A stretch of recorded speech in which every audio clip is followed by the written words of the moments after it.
Test each cell's voltage and internal resistance. Match cells closely to avoid imbalance.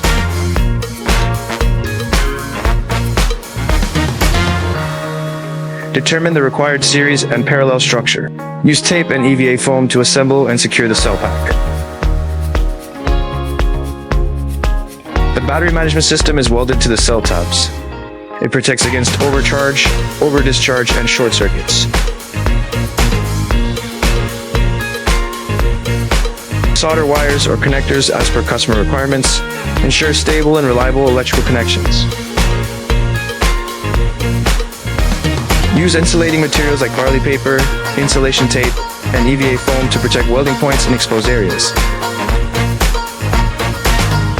The pack is wrapped with heat shrink film or a protective casing. Add labels or laser markings according to customer specifications.